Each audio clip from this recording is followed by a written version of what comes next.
Assalamualaikum warahmatullahi wabarakatuh. Halo sob. Berjumpa lagi dengan PBP Movies. Kali ini saya akan meringkas sebuah film misteri supranatural Tamil tahun 2022, berjudul Diari. Diperankan oleh Aruniti sebagai Sub-Inspektur Farada. Berawal dari pelatihan naik tingkat kepolisian, Farada ditugaskan mencari kasus lama dan dituntut untuk memecahkannya, namun ia malah terjebak di bis malam, bersama beberapa orang penumpang, hingga menemukan sesuatu yang mengejutkan. Ternyata, Farada memasuki bis hantu yang muncul 4 tahun sekali. Di dalam bis itu berisi para penumpang yang sudah mati 16 tahun yang lalu. Sebelum melanjutkan, jangan lupa untuk subscribe, like, komen, dan share agar channel ini bisa berkembang dan terus menyuguhkan ringkasan film terbaik untuk Anda semua. Cerita diawali dengan perjalanan sebuah keluarga kecil menggunakan mobil di malam hari. Untuk menghilangkan kesuntukan, sang suami menceritakan kisah horor kepada istrinya, tentang tikungan tajam bernama Jepit Rambut 13. Konon katanya, di tikungan tersebut banyak terjadi kecelakaan, disebabkan oleh hantu wanita yang menggendong bayinya. Sang istri pun merasa takut dengan cerita tersebut, karena tikungan Jepit Rambut 13 berada beberapa kilo di depannya. Akhirnya mereka mendekati tikungan Jepit Rambut 13. Sang istri ketakutan sampai menutup wajah dengan kedua telapak tangannya. Sang suami hanya tertawarnya melihat tingkah istrinya. Tiba-tiba, mobil mereka menabrak sesuatu hingga mobil tergelincir dan menabrak pohon. Kedua suami istri itu pun tewas di tempat. Kejadian kecelakaan di tikungan Jepit Rambut 13 menjadi berita yang menghebohkan. Banyaknya kecelakaan di tikungan tersebut menjadi spekulasi tersendiri bagi masyarakat sekitar. Ada yang mengatakan bahwa di tikungan tersebut ada penunggunya. Ada yang mengatakan bahwa tikungan terlalu tajam dan gelap, sehingga terjadinya kecelakaan. Ada pula yang mengatakan bahwa tikungan itu adalah penghubung antara masa lalu dan masa depan. Di kantor polisi, seorang pelatih polisi senior sedang mentraining puluhan polisi junior menjadi sub-inspektur. Di antaranya ada sub-inspektur Farada yang diperankan oleh Aruniti. Para petugas telah resmi menjadi sub-inspektur. Tugas pertama mereka adalah mencari file kasus lama yang belum ditutup dan memecahkannya. Mereka pun menyebar ke seluruh ruangan tempat file disimpan. Farada mencari file kasus lama dengan cara tidak biasa. Ia menutup matanya, kemudian memilih kasus secara acak. Farada menarik file berwarna biru, kemudian membaca isinya. Temannya yang bernama Akshaya menanyakan kasus yang dipilih Farada. Farada mengatakan, kasusnya adalah kasus suami istri yang tewas saat berbulan madu di hotel daerah Ooti, India Selatan. Namun sudah 16 tahun kasus itu belum terpecahkan. Setelah memilih file kasus, para petugas dikumpulkan kembali dalam barisan. Pelatih polisi memberikan instruksi kepada mereka terkait kasus yang mereka pilih. Mereka pun akan dibantu oleh petugas polisi setempat, tempat mereka ditugaskan. Farada pergi ke Ooti untuk memulai tugas pertamanya. Ia pun menghadap inspektur untuk melaporkan tugas. Inspektur memanggil polisi junior bernama Asai Raja. Inspektur menyuruh Asai Raja mengantarkan Farada menemui sub-inspektur. Sub-inspektur itu bernama Pak Fitra. Ia mengatakan akan membantu Farada selama penyelidikan kasus yang dipegangnya. Farada meminta Pak Fitra menemaninya menemui polisi lama yang pernah menangani kasusnya. Mereka pun pergi ke rumah pensiunan polisi itu. Polisi itu mengatakan, selama penyelidikannya, ia tidak menemukan pembunuhnya meskipun sudah menyelidiki semua bukti yang ada. Ia pun menyerahkan catatan yang dikumpulkannya selama penyelidikan. Polisi itu mengatakan untuk mencari kasus lain yang lebih mudah, karena kasus yang dipegangnya tidak ada jalan keluar. Namun Farada mengatakan, sebagai polisi, ia berkewajiban untuk memecahkan kasusnya tersebut. Mereka pun pergi meninggalkan rumah pensiunan polisi tersebut. Farada dan Pak Fitra menelusuri petunjuk-petunjuk yang ada dan meminta bantuan tim investigasi, namun belum ada petunjuk yang mengarahkan mereka pada pembunuhnya. Saat makan malam, Farada mendapatkan telepon dari Akshaya. Akshaya mengatakan, ia menemukan kasus yang sama di tempatnya bertugas dengan kasus yang sedang dikerjakan oleh Farada. Ia pun menyebutkan tersangka yang saat ini masih buron bernama Jayakumar dan gengnya. Kemungkinan Farada dan Akshaya mencari tersangka yang sama. Farada pun berencana pergi ke tempat Akshaya di Kumbakonam untuk bertukar informasi. Saat akan pergi, Farada kehilangan mobilnya yang diparkir di luar restoran. Mereka memeriksa CCTV dan menemukan pelakunya. Pak Fitra mengatakan bahwa pencuri tersebut adalah Satya, seorang residivis. Farada dan Pak Fitra pun pergi mengejar Satya. Jayakumar dan gengnya turun dari truk dan menyelinap ke sebuah hotel mewah di daerah Ooti. Seorang istri terbangun dari tidurnya karena mendengar sesuatu di luar. Ia membangunkan suaminya. Namun suaminya tidak peduli dan menyuruh sang istri tidur lagi. Sang istri pun memeriksa keluar jendela. Tidak ada siapapun di luar. Kemudian ia pergi ke kamar mandi untuk menyegarkan diri. Keluar dari kamar mandi, Jayakumar sudah berada di belakangnya. Ternyata sang suami telah mati terkapar. Jayakumar pun menggorok leher sang istri. Jayakumar dan gengnya mengambil perhiasan korban dan pergi melarikan diri dari hotel tersebut. Mendekati tengah malam, Jayakumar dan dua anak buahnya, si Jenggot dan si Botak, pergi ke terminal dan menaiki bis pemberangkatan terakhir. Penumpang lain bis, seorang nenek tua bernama Gandimati, merasa ketakutan melihat 3 penumpang bertampang sangar di belakangnya. Ia pun bertanya kepada penumpang wanita di depannya untuk mencairkan suasana. Wanita itu bernama Menaksi, seorang ibu yang memiliki anak berumur 8 tahun. Ia terpaksa bepergian malam untuk bekerja keluar kota demi anaknya, karena suaminya sudah meninggal dunia. Bis mulai melaju keluar terminal. Sang kondektur mengatakan bahwa bis hanya mengeluarkan 4 tiket. Padahal di dalam bis tersebut terdapat 5 penumpang. Tidak berapa lama, sebuah motor menghentikan laju bis. Ternyata seorang siswi bernama Lizzie diantar oleh ayahnya hendak menaiki bis. Sang ayah menitipkan Lizzie kepada kondektur. Sopir kembali melajukan bisnya. Seorang penumpang lain bernama Masilamani sedang berdiri di halte menunggu bis, untuk pergi ke kampung calon istrinya, karena esok harinya ia akan menikah. Bis mendekati halte dan membunyikan klakson. Masilamani pun naik bis tersebut. Di dalam bis, Masilamani mencari gara-gara dengan si Jenggot. Si Jenggot marah, namun Jayakumar mengisyaratkan untuk tidak membuat keributan. Saat bis melaju di jalan, sebuah jeep polisi mengejar dan menghentikan bis. Para perampok panik. Ternyata, polisi itu hanya mengantarkan keluarganya masuk ke dalam bis. Bis pun kembali melaju. Di tempat lainnya, Satya menjual mobil curian kepada penadah. Penadah itu memberinya uang dan menyuruh Satya pergi. Saat akan pergi, Satya mendengar suara teriakan perempuan di dalam mobil. Penadah itu mengulangi perintahnya pada Satya. Satya pun pergi. Pavitra menanyakan arah laju mobil Satya kepada lelaki di pinggir jalan. Lelaki itu menjelaskan panjang lebar. Untuk memperjelas arah, Aseraja membawa lelaki tersebut ke dalam mobil. Mereka pun pergi ke tempat penadahan mobil curian. Di sana, seorang gadis ditawan oleh para penjahat. Pavitra memergoki aksi jahat mereka. Satu penjahat menyuruh penjahat lainnya menghajar Pavitra, namun penjahat itu terjatuh ke lantai. Ternyata ia terkena pukulan dari Farada. Satu penjahat mencoba menyerang menggunakan besi. Farada menahannya, kemudian menendang penjahat tersebut hingga terlempar ke atas mobil. Satu persatu penjahat maju menyerang, namun Farada mengalahkan mereka. Kemudian, polisi setempat datang dan menangkap para penjahat. Tas berisi pistolnya dibawa kabur Satya. Farada pun pergi mengejar Satya. Di tempat lain lagi, sepasang kekasih bernama Raghavi dan Ezil kabur dari rumah. Mereka berencana untuk kawin lari. Seorang kepala daerah bernama Gunashekar menyuruh anak buahnya mencari Raghavi yang kabur bersama Ezil. Gunashekar menyuruh satu anak buahnya untuk membunuh Raghavi dan Ezil setelah mereka ditemukan. Sepasang kekasih itu dikejar oleh para preman. Mereka melihat bis melaju dari kejauhan. Mereka pun menghentikan bis, kemudian masuk ke dalam bis. Para preman menaiki mobil dan mengejar bis tersebut. Di dalam bis, kedua kekasih itu menceritakan kisahnya. Mereka saling jatuh cinta sejak masa sekolah hingga kuliah, namun cinta mereka ditentang oleh Gunashekar. Untuk memberi pelajaran kepada Ezil, Gunashekar membunuh ayah Ezil di depan matanya. Pernikahan Raghavi ditetapkan dengan pemuda lain pilihan Gunashekar. Raghavi pun memutuskan untuk kawin lari dengan Ezil. Tidak berapa lama, satu keluarga berjumlah 6 orang memasuki bis. Sang kondektur menanyakan kepada Raghavi, bagaimana mereka hidup tanpa penghasilan. Raghavi mengatakan, ia memiliki 200 gram emas di dalam tasnya. Jayakumar yang mendengar tentang emas langsung bersiasat. Seorang penumpang menyarankan dua kekasih itu untuk menikah di kuil terdekat, penumpang yang lainnya mendukung rencana tersebut. Setelah menikah, diharapkan mereka tidak akan mendapatkan masalah.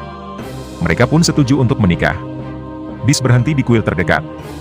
Semua penumpang turun dari bis, kecuali Gandimati, karena ia tertidur di bis. Gandimati terbangun. Ia heran karena tidak ada siapapun di dalam bis. Lampu bis berkedap-kedip. Gandimati melihat jendela. Tiba-tiba muncul telapak tangan di luar jendela. Gandimati kaget dan jatuh dari kursi karena ketakutan. Ia melihat jendela lagi, telapak tangan itu telah hilang. Karena ketakutan, Gandimati pindah tempat duduknya. Setelah melakukan upacara pernikahan, sopir kembali melajukan bisnya. Di dalam bis, para penumpang menari bahagia, namun Gandimati tampak tegang karena ketakutan. Satu keluarga yang berjumlah 6 orang itu turun dari bis. Saat mereka berjalan menuju rumah, seorang preman menanyakan Raghavi kepada mereka. Seorang nenek berkata, ia tidak melihatnya, namun si cucu dengan santainya mengatakan bahwa ia melihatnya. Mobil para preman itu pergi menjauh, kemudian berbalik arah dan menabrak ke 6 orang tersebut. Satu penumpang lelaki menaiki bis. Ia duduk di belakang Lizzie. Masilamani bertanya kepada Gandimati, kenapa wajahnya begitu tegang. Gandimati berkata, bahwa ia melihat hantu. Ia merasakan kekuatan supranatural di dalam bis yang mereka tumpangi. Masilamani memarahi Gandimati karena menakutinya. Ia pun mulai terpengaruh dengan ucapan Gandimati. Untuk memastikan ucapan Gandimati, Masilamani berjalan ke depan. Ia membangunkan Lizzie di kursi depan. Lizzie pun terbangun, namun wajahnya berubah menyeramkan. Masilamani ketakutan, kemudian kembali duduk di samping Gandhimati. Wajah Lizzie kembali seperti semula. Seorang pria gemuk menghentikan bis. Masilamani dan Gandhimati turun dari bis. Mereka menghentikan si pria gemuk untuk masuk ke dalam bis. Patung yang dipegang oleh si anak perempuan terjatuh, kemudian bergerak sendiri ke belakang bis. Anak perempuan itu mengejar patungnya. Di luar bis, Masilamani mengatakan kepada si pria gemuk bahwa ada hantu di dalam bis. Si pria gemuk itu tidak percaya. Ia pun memasuki bis. Pria itu mengambil patung dan memberikannya kepada si anak perempuan. Namun wajah anak perempuan itu terlihat seperti hangus terbakar. Pria gemuk itu terkejut dan ketakutan. Ia pun turun lagi dari bis, kemudian berjalan ke halte lalu pingsan karena syok. Kondektur meminta Masilamani dan Gandhimati untuk kembali masuk ke dalam bis, namun mereka berdua memutuskan untuk tidak melanjutkan perjalanan. Bis pun melaju meninggalkan mereka berdua. Mereka berdua berencana pergi ke kantor polisi terdekat untuk melaporkan perihal bis hantu tersebut. Di tengah jalan, mereka menghentikan mobil polisi. Ternyata itu mobil Farada. Aseraja memarahi Masilamani karena mengoceh tidak jelas. Masilamani dan Gandhimati terus mengatakan ada hantu di dalam bis. Farada menduga Satya kemungkinan ada di dalam bis. Ia pun turun dari mobil dan pergi bersama Masilamani menaiki motor polisi, menuju ke arah bis tersebut, sedangkan polisi yang membawa motor masuk ke dalam mobil. Motor melaju ke arah bis itu pergi. Di dalam bis, saat para penumpang tertidur, Jayakumar dan gengnya mulai beraksi. Mereka mencoba mengambil tas milik si pengantin baru. Si anak perempuan memergokinya. Akhirnya terjadi perkelahian di dalam bis. Jayakumar melemparkan tas ke si Jenggot. Kemudian mengancam si anak perempuan dengan golok. Ia menyuruh sopir menghentikan bis. Si Jenggot melangkah keluar, tiba-tiba ia terpelanting menabrak kaca jendela bis. Ternyata ia ditendang oleh Farada. Jayakumar dan si botak menyerang Farada, namun Farada menghajar mereka. Saat menghajar si Jenggot, perhiasan yang dipegang si Jenggot menghambur keluar tas. Bentuk perhiasan tersebut mirip seperti perhiasan yang ada di dalam file kasus miliknya. Tiba-tiba Farada melihat banyak hantu menempel di jendela luar bis. Bis baru saja melewati tikungan jepit rambut 19. Itu artinya, 6 tikungan lagi menuju tikungan jepit rambut 13. Jayakumar dan gengnya diikatkan ke kursi penumpang. Farada menginterogasi ketiganya terkait perampokan dan pembunuhan yang mereka lakukan. Ketiga penjahat itu adalah tersangka dari kasus yang sedang diselidikinya. Farada menelepon kantor polisi OT. Ia memberitahukan terkait pembunuhan tersebut dan menyuruh polisi memeriksa seluruh hotel yang ada di sana, guna mengkonfirmasi pengakuan para penjahat. Polisi juga mengerahkan pasukannya, kemudian memeriksa seluruh hotel terdekat. Satu persatu kamar hotel diperiksa, namun mereka tidak menemukan satupun pembunuhan yang diinfokan oleh Farada. Di dalam bis, Masilamani mengatakan kepada Farada bahwa Lizzie adalah hantu, namun Farada menamparnya dan menyuruh Masilamani untuk diam. Masilamani kembali ke tempat duduknya. Si botak memintanya untuk membuka ikatan. Saat menoleh ke arah si botak, ternyata ia melihat hantu yang hangus terbakar. Ia pun berteriak ketakutan.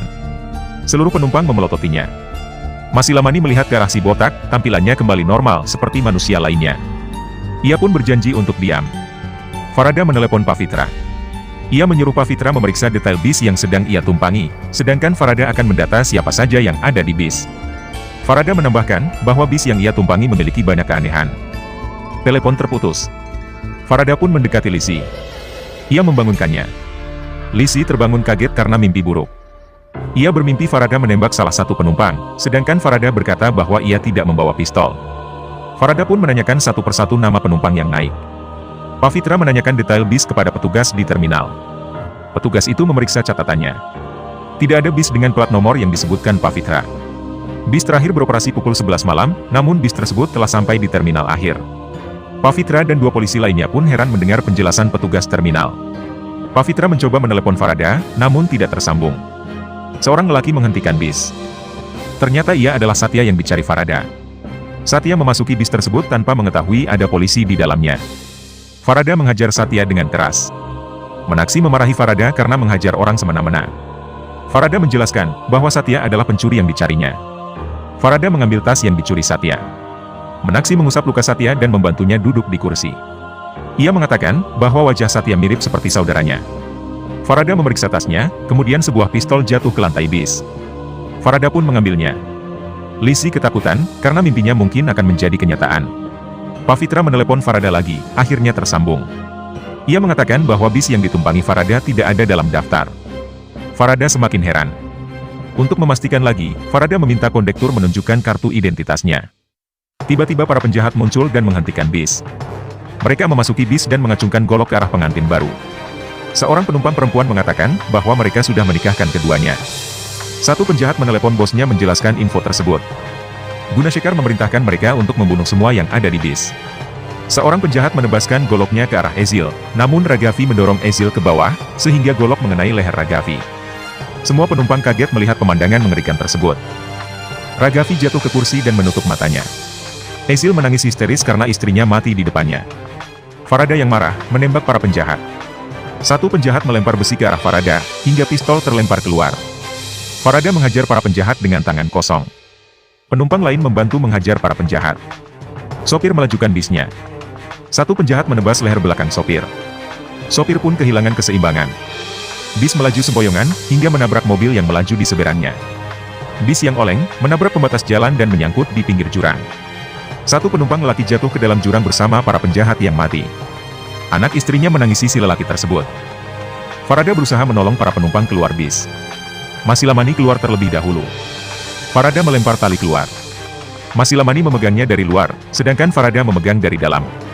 Lisi dan Satya keluar, kemudian membantu Masilamani memegang tali. Farada menyuruh semua penumpang untuk tidak bergerak agar bis tidak bergeser ke jurang. Ia pun mencoba memegang tangan si anak perempuan, namun Jayakumar bergerak maju karena takut jatuh. Akhirnya bis bergeser dan jatuh ke dalam jurang. Hanya 4 orang saja yang selamat dari kecelakaan. Beberapa jam kemudian, TKP dipenuhi kerumunan warga, polisi, tim nakes dan wartawan. Petugas dibantu warga, mencari bangkai bis dan para korban yang jatuh ke sungai. Setelah lama mencari, akhirnya mereka menemukan sesuatu. Saat ditarik ke atas permukaan, ternyata bis itu sudah berkarat dan penuh lumut. Di dalamnya terdapat banyak kerangka manusia. Hanya satu mayat laki-laki yang masih utuh. Satya menangis sedih. Ia mengatakan bahwa Menaksi adalah ibunya yang hilang saat perjalanan kerja keluar kota, 16 tahun lalu. Ciri-cirinya sama seperti Menaksi yang ia temui di dalam bis. Farada dan Pavitra pergi ke kantor pusat transportasi. Mereka menanyakan informasi tentang bus semalam. Petugas data mencari arsip bis yang disebutkan dan menemukannya di tumpukan arsip lama. Petugas menjelaskan, bis tersebut hilang 16 tahun yang lalu. Info terakhir yang ia miliki adalah inspektur polisi yang mengantarkan keluarganya ke dalam bis. Farada pun mengunjungi inspektur tersebut dan mengatakan tentang keluarga mereka yang sudah meninggal. Farada melihat foto keluarga inspektur itu. Mereka adalah orang yang sama, yang Farada temui malam sebelumnya di dalam bis, termasuk sopir dan kondektur yang ditunjukkan oleh petugas. Di dalam mobil menuju ke kantor, Pavitra merasa bingung dengan semua yang terjadi. Farada menjelaskan bahwa kejadian yang dialaminya seperti reka ulang adegan di masa lalu yang terjadi di masa sekarang. Terjadi karena kekuatan supranatural. Ia pun menyuruh Pavitra memeriksa Google terkait bus 375 yang disebut bus hantu di Cina. Kejadiannya hampir sama seperti yang Farada alami. Farada pun menjelaskan kasus yang diselidikinya secara detail kepada para polisi. Ia bisa memecahkan kasus tersebut karena bertemu langsung dengan para pelaku di bis hantu. Gunashekar pun ditangkap karena menjadi dalang pembunuhan di dalam bis. Keberhasilan Farada memecahkan kasus 16 tahun lalu, sekaligus memecahkan misteri tikungan jepit rambut 13 yang menjadi mitos di masyarakat. Seorang pastor mengungkapkan masa lalu Farada. 16 tahun lalu, pastor itu melakukan perjalanan malam keluar kota. Di tikungan jepit rambut 13, ia melihat mobil yang mengalami kecelakaan. Seorang suami istri yang duduk di jok depan, tewas di tempat. Saat melihat jok belakang, pastor melihat anak kecil yang terluka, namun masih bernapas. Anak kecil itu adalah Farada. Ia yang selamat dari kecelakaan di tikungan jepit rambut 13, ternyata menjadi orang yang memecahkan misteri tersebut. Pastor pun memberikan buku harian orang tua Farada padanya. Setelah kejadian itu, setiap malam, Farada selalu menunggu bis hantu muncul, baik di terminal maupun di tikungan jepit rambut 13, namun bis itu tidak pernah muncul. 4 tahun kemudian, Farada telah menikah dengan Pavitra dan memiliki seorang anak. Farada sedang menelepon Akshaya. Akshaya mengundang Farada ke acara pernikahannya esok hari, namun Farada tidak bisa datang karena esok adalah tahun kematian kedua orang tuanya. Pavitra pun mengingat sesuatu. Waktu kematian orang tua Farada adalah 29 Februari tahun 2000. Kemudian Farada bertemu bis hantu, tanggal 29 Februari tahun 2016. Itu artinya bis akan muncul lagi di tengah malam nanti, karena tengah malam nanti tepat tanggal 29 Februari yang muncul setiap 4 tahun. Farada pun segera pergi ke terminal, menunggu bis hantu muncul, karena ia ingin bertemu dengan orang tuanya. Akhirnya bis hantu itu muncul sesuai dugaan Pavitra. Farada memasuki bis. Tidak berapa lama, Satya muncul. Ia meminta izin masuk ke dalam bis untuk menemui ibunya. Saat ia duduk di samping ibunya, ia memanggil-manggil ibunya sambil menangis. Melihat pemandangan ibu dan anak itu, Farada mengingat kedua orang tuanya. Film pun selesai. Terima kasih sudah menonton tayangan ini sampai akhir. Jangan lupa subscribe, like, komen dan share untuk ringkasan film lainnya yang tentunya lebih seru lagi. Sampai jumpa.